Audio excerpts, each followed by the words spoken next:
Hi and welcome to another episode of the weekly wrap-up. In this series, I cover the top 3 things that have been going on in my world of Warhammer, things that have caught my attention over the past week, and it's a bit more of a loose format, so I don't have these videos scripted.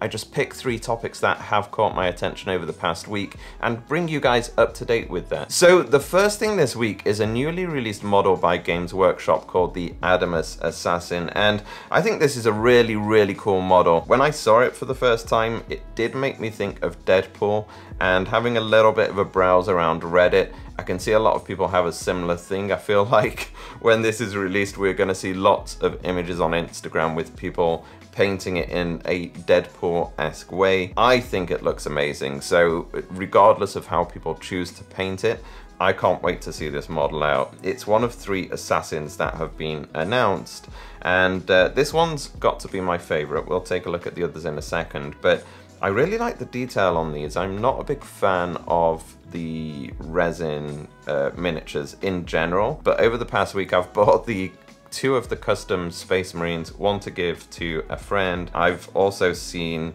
this, and I'm very tempted to pick it up when it comes out. These look like really interesting models.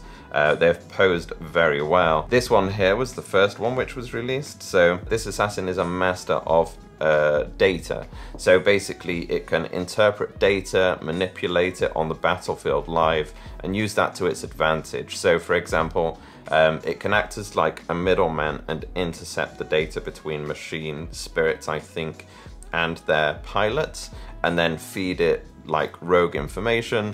It can take over enemies like guns, so they could like put out friendly fire, for example. So this one I also thought looked really interesting. I love all the servo skulls here, tied in with this helmet, which gives it almost this steampunk-esque feel. I'm tempted to pick up just all 3 of these models. I think they look, they're one of my favorite, and they look really interesting considering they're from the Imperium. It makes them look very different from everything else out there. So this one I thought was really interesting, which was the first one that came out. And then if we go down here, this was the second one that was announced. This one is a Master of Poisons. I don't really know how it plays in the game. It seems like it attacks an enemy, and then if it doesn't kill them in that attack phase, it gives it some sort of lingering poison, which then goes on for additional future turns. So I thought this one, this is probably my least favorite out of the 3, just because I come from playing World of Warcraft years ago, and this reminds me of some of my least favorite parts of the game. But it's still a really nice model, so much detail on it.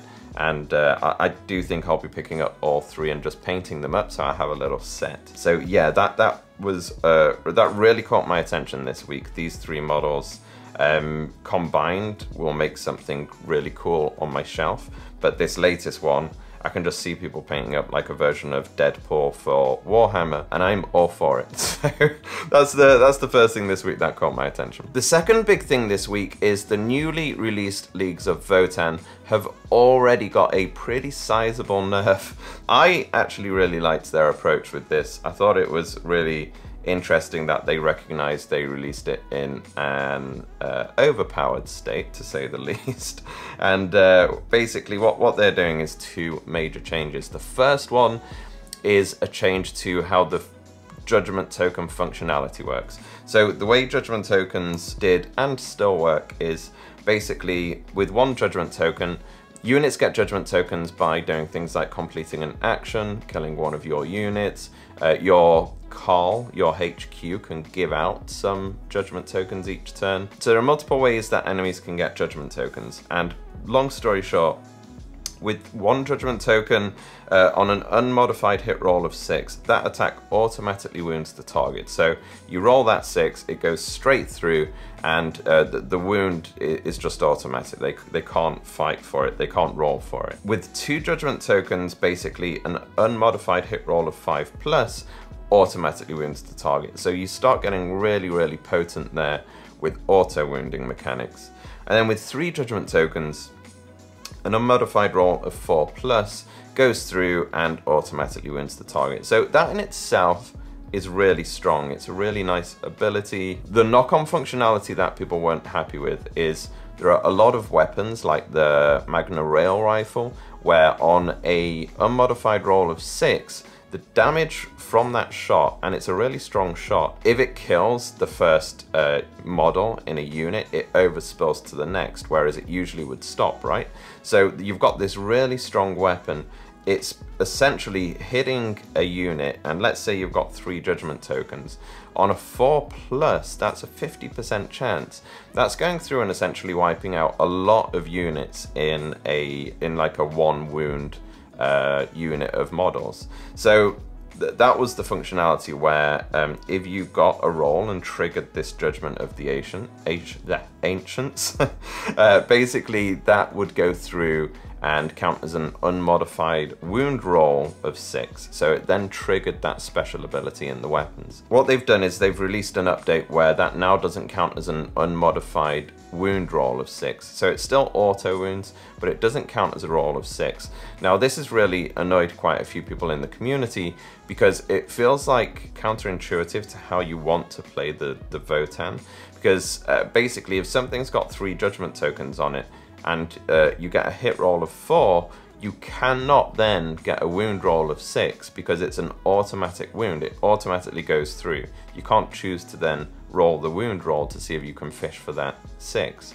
So it does lead to a scenario where you don't really want to fire the Magna Rail Rifles at a blob of units that have judgment tokens on it, because you'll wipe out the first one, all the other damage will be wasted. I'm not as annoyed as quite a lot of people in the community. I think the auto wound mechanic is still ridiculous. So if you're firing this at a knight or a vehicle, and it's got 3 judgment tokens, on a 4+, that damage still goes through. It automatically wounds, and they can't do anything about it. Like, that just automatically wounds and goes through. We'll need to see. I think another patch is coming where they will update this, so maybe on a hit roll of 6, it automatically counts as a wound roll of 6, which may be a little bit more balanced, but we'll have to see how it plays out. Like, we haven't even got 2,000 points yet, so I feel like both Games Workshop have actioned this too quickly, and I also feel like the community is overreacting, or at least some members are overreacting a little bit, so we'll just have to see how things play out.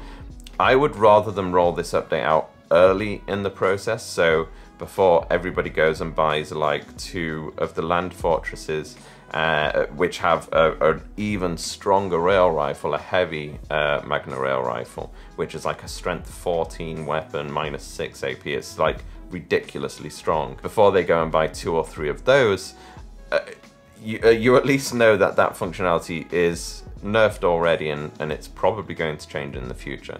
So it's better to save that money right now rather than waste it. They've also had a pretty sizable points update. Some things are well deserved. Like, I think Uthar, he's one of the strongest HQs. The fact that he can every turn dish out judgment tokens, and he can do automatic, like I think so every turn he can choose to give an automatic 6 unmodified 6 roll on the hit, the wound, the save, and the damage, I think. So depending on how you're rolling, you might choose to have an automatic hit.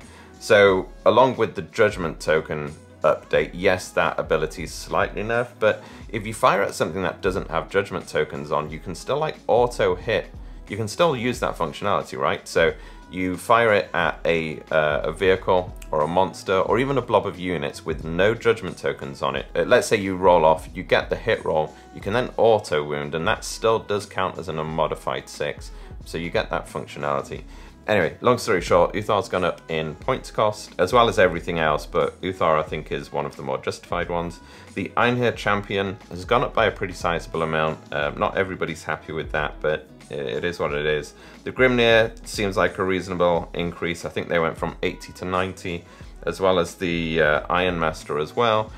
Hearthkin Warriors is a bit random. They went from 11 points per model to 12 points per model. I'm like, okay. It's not huge. I felt like that was a bit weird, but it is what it is. The Hearthguard and the Berserks, I don't know what they're doing here. Like, this is a pretty sizable increase on both of these units, and I feel like it's you know, they're the elite choice, so we have to take one, but I don't know if it was justified to have that big of an increase, especially the Berserks. I don't know if anybody's going to take them now. I will, just because they look cool, but I don't think they'll be very competitive. Outside of that, the Pioneers got a points increase.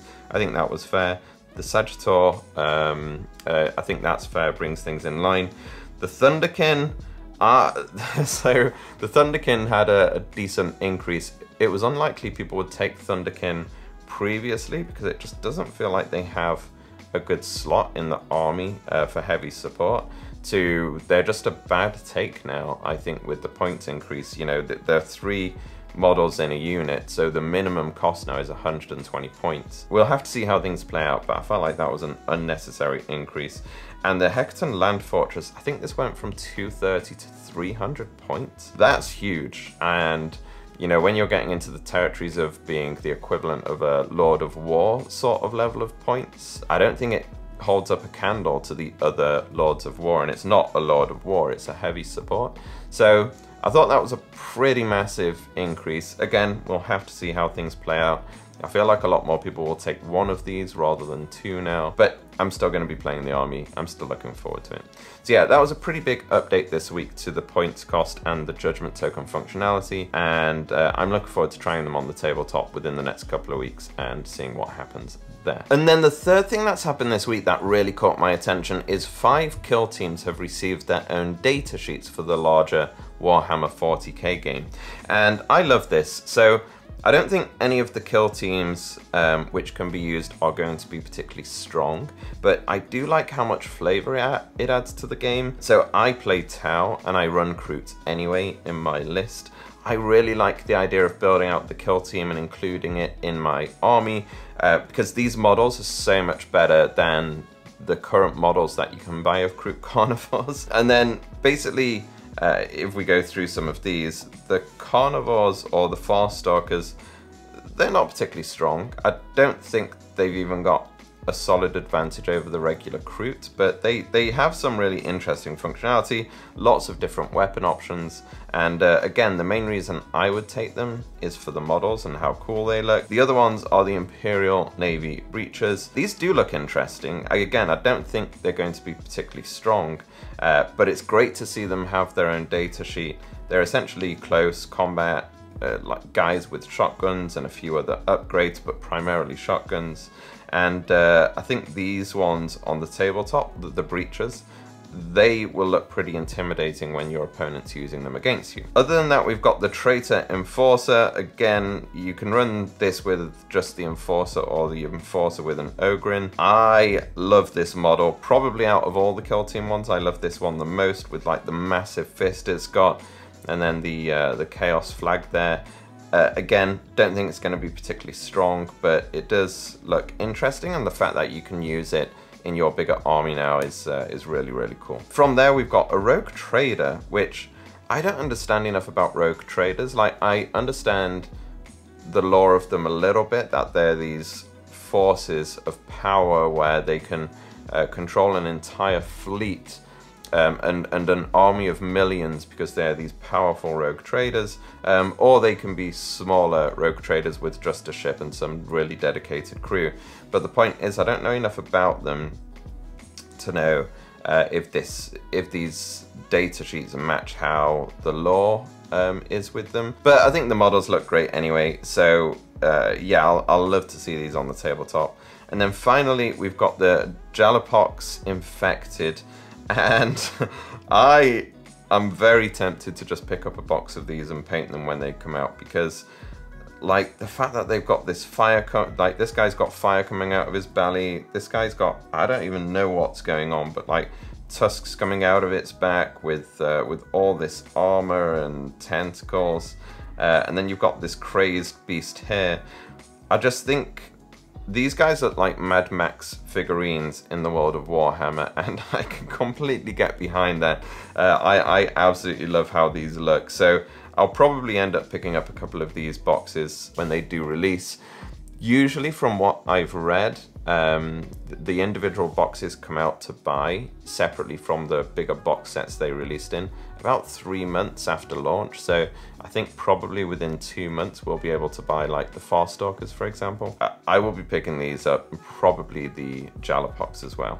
So those are the 3 big things that have been on my radar this week. I would love to hear in the comments anything that's caught your attention, things that you've found really cool, or things that have really annoyed you this week. There seems to be enough these days. Please do like and subscribe. It really helps the channel out for a new creator like me, and I'll see you in the next one.